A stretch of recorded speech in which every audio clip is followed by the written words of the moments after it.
Welcome, everybody. Today is Tuesday, May 12th. This is Sheltering with the Supervisors with 5th District Supervisor Steve Madrone. Steve, how you doing today? I'm doing well, Sean. How about yourself? I'm doing all right. So Great. we do have a list of questions that we've received from the media and from elsewhere. So we'll go ahead and get into it and talk about kind of some of the recent updates in Humboldt County related to COVID-19. First You of all,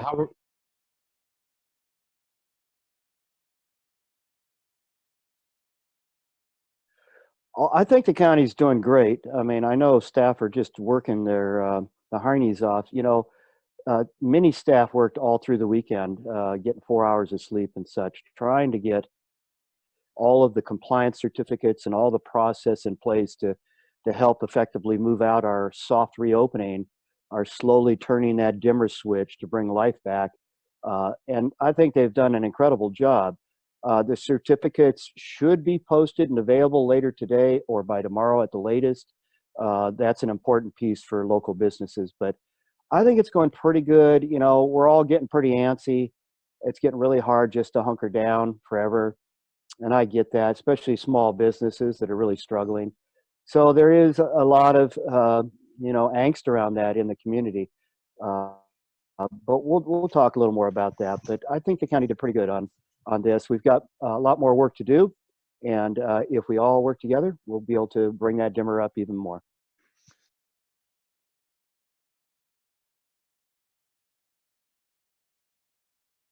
Yeah, that's the real trick here, and I would say that what we need to do is not uh, get caught up in thinking that this somehow is a political scheme or a hoax or a whatever people imagine is going on here. Uh, the information is out there, and this is a very serious virus with deadly effects. And so we've never really experienced something of this nature at this scale.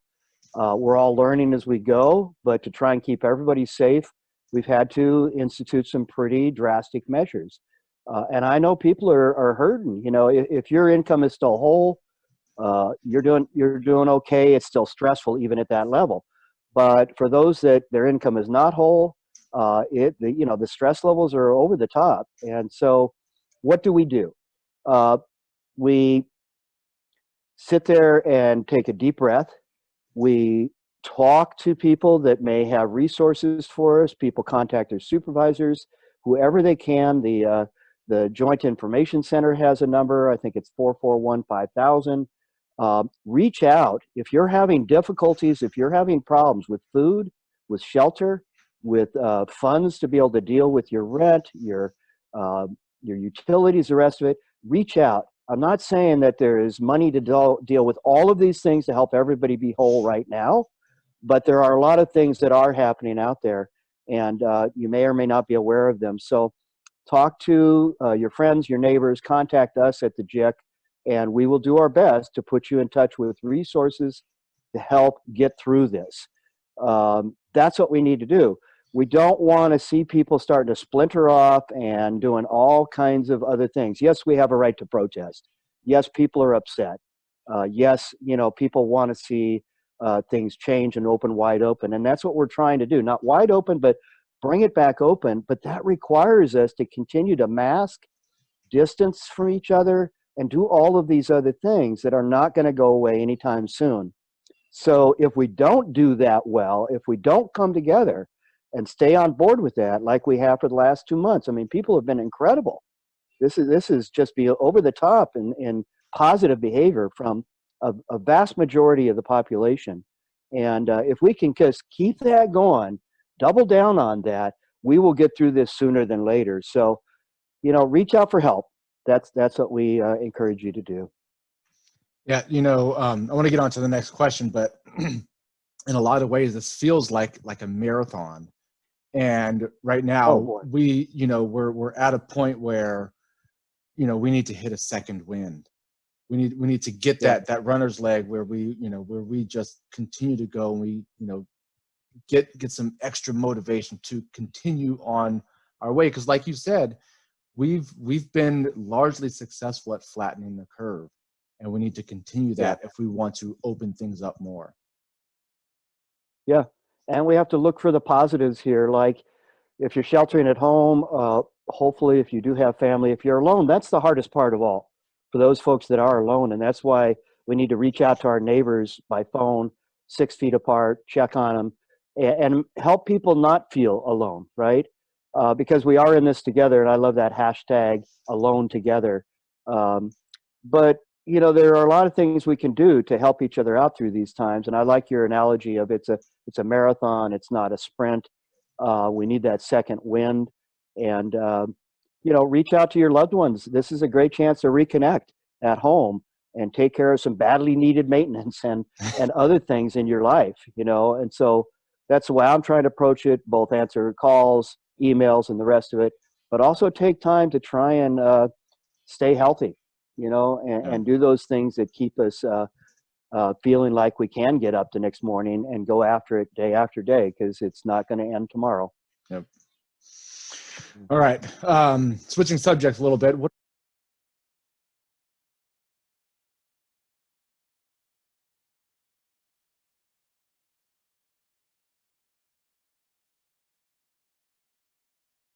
Yeah, well, you know, as far as attending, it really depends on how the fair gets structured.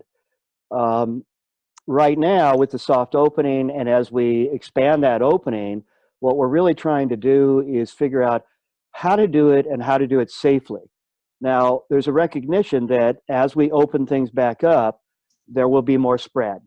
That's a given. That's just scientist, you know, or you know, scientific information. And so, what we need to do, no matter what it is we're trying to reopen, is figure out how we can do it and maintain physical distance, sanitation, masking, and all those other kinds of things. So, no matter what we talk about, whether it's the fair or restaurants or any number of other kinds of businesses or concerts, sporting events, what we're talking about is for some time, we're going to have to find ways to be able to do all of these measures. So what we're doing is working with various businesses, the fair board, everybody's trying to figure out, is there a way to do this and maintain those factors of safety? Uh, for those businesses that can do that, those are the ones that have now started to reopen. They were not considered essential, although I think everything's essential ultimately at the end of the day. If you're a small retail business owner, keeping your business open is essential, right? But what we're trying to do is see with each of these businesses and or types of events, what measures might we put in place to keep people as safe as possible, prevent spread wherever possible. And all this is hinged on our work over the last 2 months to increase our testing capacity, our surge capacity, and our tracking capacity so that we can get on it right away, like this weekend when there were new cases in Humboldt springing up. The team sprung into action over the weekend, and they were able to trace and track and really shut that down quickly. So all this is relying on doing that, but if we move too quickly, and if people think, we're done with this, and they start disregarding masking and being, you know, aggressive towards employees in stores who are asking them to mask, and we start breaking down that way as a society, we're in for a world of hurt, you know. So please, folks, hang in there, take a deep breath, and think about the consequences. It is an inconvenience, but that's a heck of a lot better than dying and having a whole big spread in this community that we can't control, that overwhelms us. So with the fair and with any other kind of big event, it's far more complicated than, say, a small retail store where you can have one person. What are we going to, one person into the fair at a time? You know, it's like, no. You know, so how's that going to work with the rides, with the going into the various buildings and different things? But I'm sure we can figure these things out. And I put my thinking cap on and working with people to try and do just that. So. Yeah, and the good part is that you know, nobody's in this alone. You know, the fair is Right. working with our public health folks and Dr. Frankovich to see, you know, if and how they can pull this off. But there's no final decision that's been made yet. Yeah.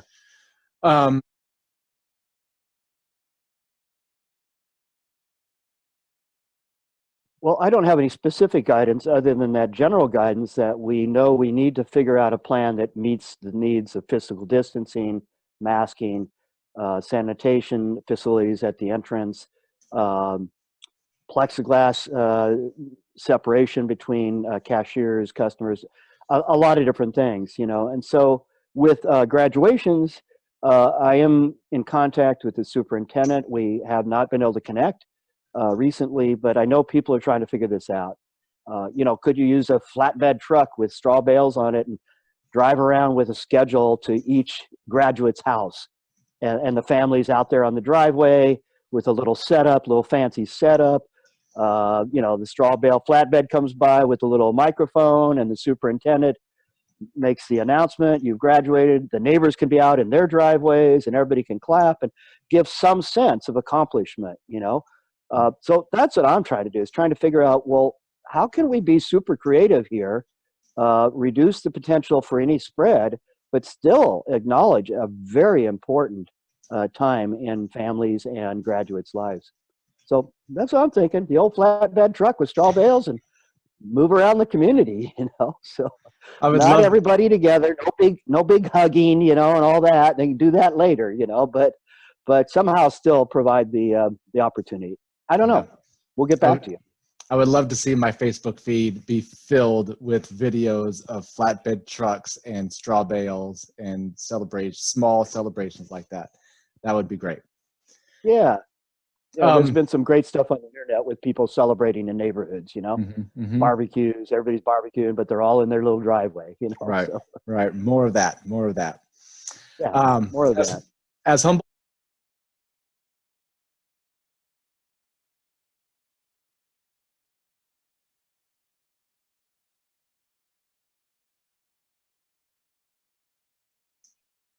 It'd be a huge loss, right? Our economy depends tremendously on tourism. It's one of our big sectors, and I just don't know how that's going to work out. I mean, obviously, travel between counties for people to be traveling around isn't going to happen until the governor lifts the shelter in place, and I don't hear anybody saying that's going to happen anytime soon. I mean, I do see us reopening businesses, trying to get the economy started again, but that's a local you know, focus. It's nobody's talking about the ability to start advertising. Hey, everybody, come to Humboldt. You know, we're all here. Our numbers are Mhm. low. Come on over with whatever you got. You know, so that's a pretty scary proposition for all of us, I think. But somehow or another, we got to figure that one out as well. And I think what's going to happen is, you know, a certain number of businesses that are, you might think of them as tourism related, um, are going to figure out how to reopen for locals. You know, I talked to a number of short-term rental operators, other uh, hostel, you know, hotel type of places, different things, and they're already trying to increase their business simply by renting to nurses, doctors, visiting health practitioners, as well as essential workers for construction crews and other kinds of things, and practicing incredible sanitation, got their program in place, all that kind of stuff. So I think we're going to see a certain amount of that happening with rentals, like kayak rentals for locals, other kinds of things. But you know, the full-on tourism bid here in Humboldt is still a ways out there. And yeah, here we come into the summer season, right? So I frankly don't have a crystal ball on how that's going to work. It's going to be tricky and difficult. A lot of it has to do with the numbers. You know, like we've seen in the last few days, we're starting to see increased numbers. Well, is that because there's suddenly more cases? Maybe, but most likely it's just because we have increased testing. And so we're able to find it more easily out there because we're testing a greater number of people. Uh, the the health officer has said all along that we know it's out there, and you know, that's why we're shutting it down. And when people think it's only 50 or 56, no, there's a lot more than that. That's what we know. You know, it's like fish returns. You only know how many you counted that you saw, but there are a whole lot more fish that went through in the middle of the night. You know, and such. So we've got to be very cautious as we move forward with all of this. All right, last question.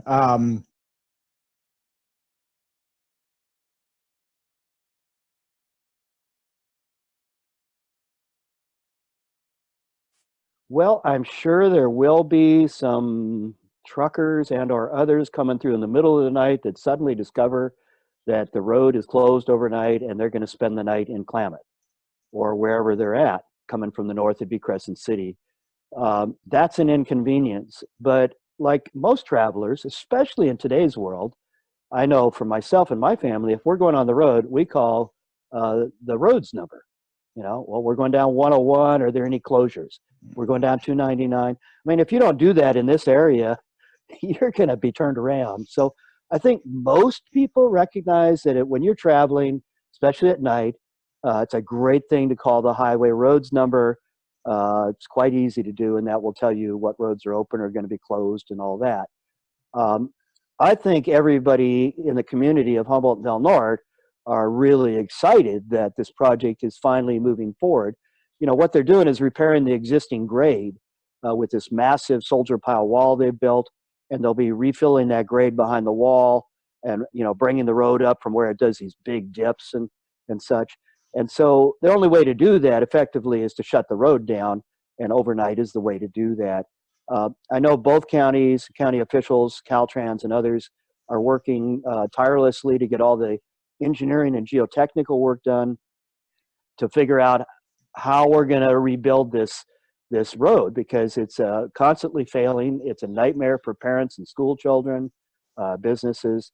And so there's a massive project with state and federal dollars doing all the engineering and sampling work to figure out which of the 6 or 7 alternative routes might be the best one to put our time and money into moving forward on. And even then, it's going to take another 10 or 15 years to get this project done.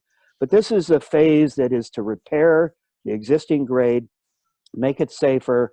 And so I think most people will be happy it's happening. Hopefully that's